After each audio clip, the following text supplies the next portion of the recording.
much for me. No, no, not for me either. I want to go a little obscure. I'm looking at Isaiah Whitlock Jr.'s bio here, and I see that you had a part in Goodfellas. Yes, I did. Yes, I Wow, did. I love Goodfellas. That's one of our favorites. Yeah, one of Anthony's favorites, Holy especially. shit. Of course, yeah. Who'd you play? I don't remember. Wait, You can know? we try to guess? Will we be able to guess or no?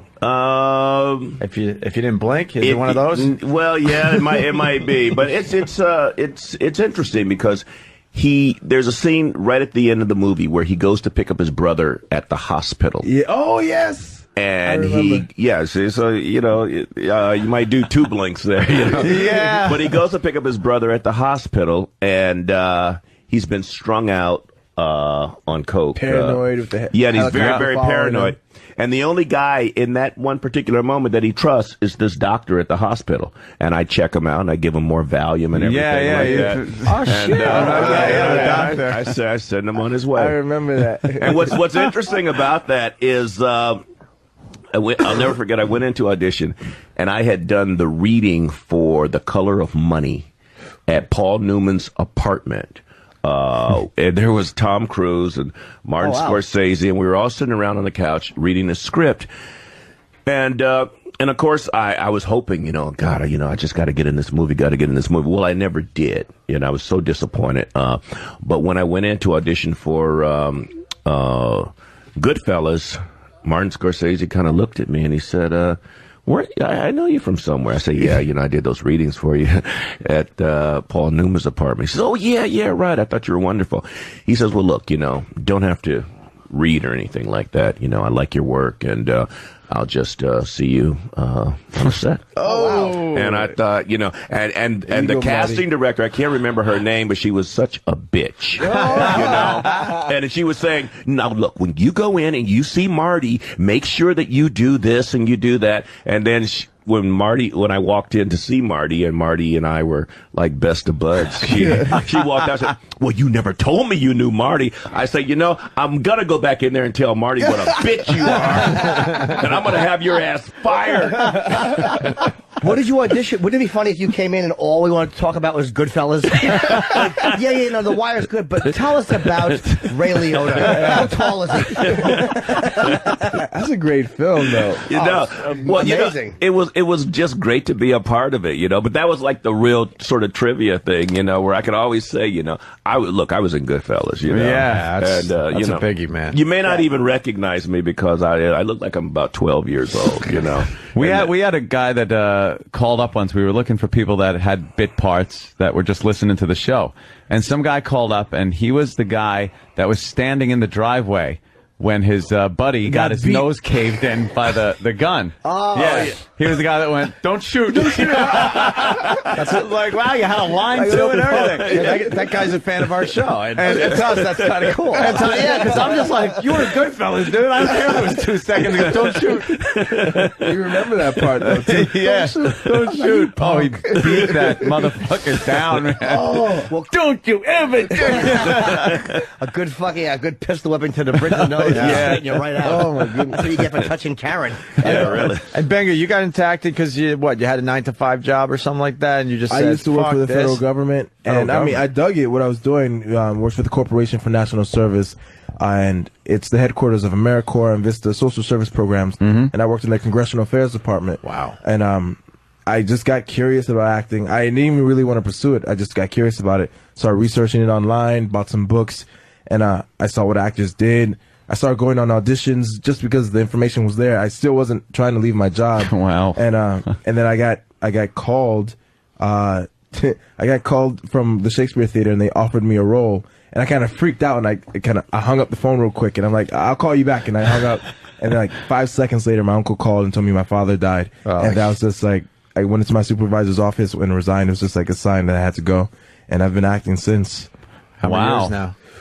Ooh, what's this? 2008?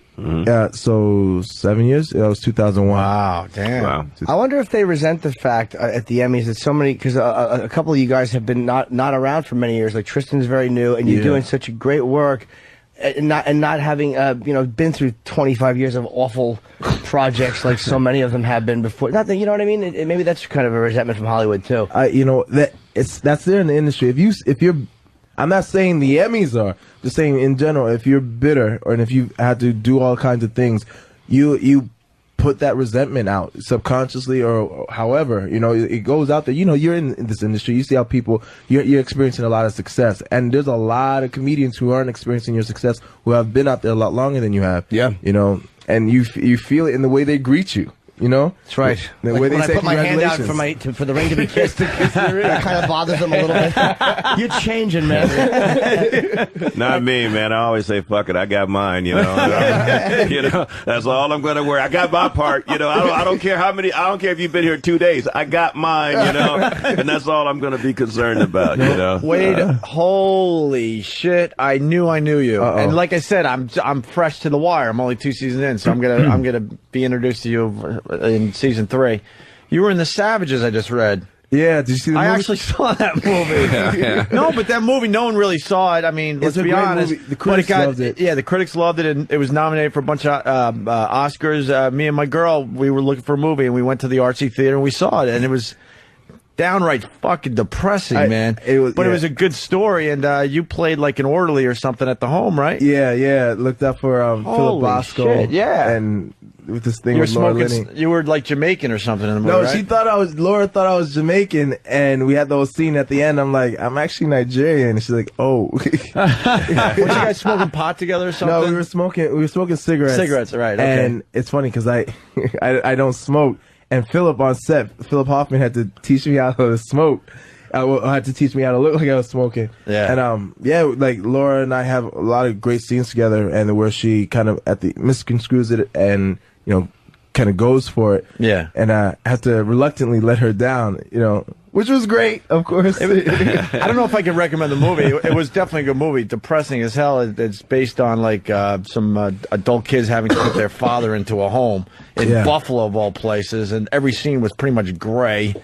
But Laura Linney, right? Yeah. He had scenes with Laura Linney, who's pretty damn huge. Fucking. Please tell me you got to shoot at least one person in the home. That should be his thing. I have to kill one person. That's what I do.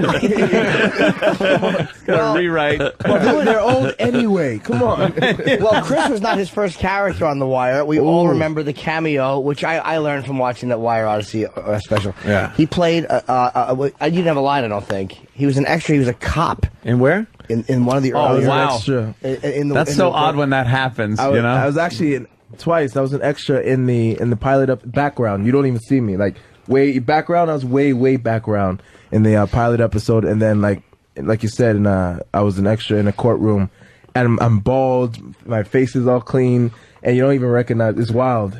It's wild. Yeah, they circled it. There's a special on demand called like The Wire Odyssey, or whatever it is, about like all the seasons, and they kind of focus on that and stop. Like, how funny would it be if like when you were on there, all the message boards explode? That's the cop from season 1. I don't believe that. Yeah, it's always, when I first auditioned, I auditioned for Lester Freeman. did you really? Yeah, I can see that. And then I think I went in for somebody else.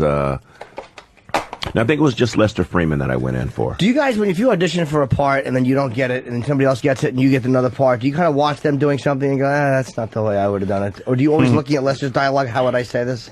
Nah, I don't do that. No, what's meant to be yours will be. Yeah. Like, I was originally cast as Slim Charles. Like, they offered me the role Okay. as Who I Slim love. Charles. He was underused in season 4. And Did they really? yeah, I was originally Slim Charles, and I ended up turning that down because it conflicted with something else.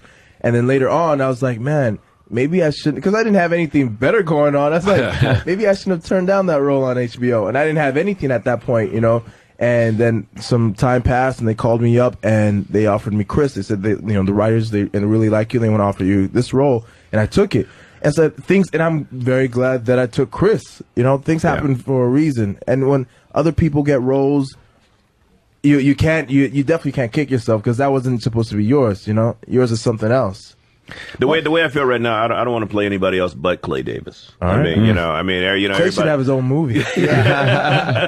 I'd steal all the money. Where do you come up with the anger that it takes to like the description of that beatdown is just amazing. Like because you're a nice enough guy sitting here and stuff.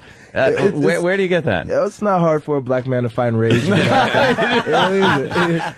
want to see Rage come down to the public theater? Unconditional.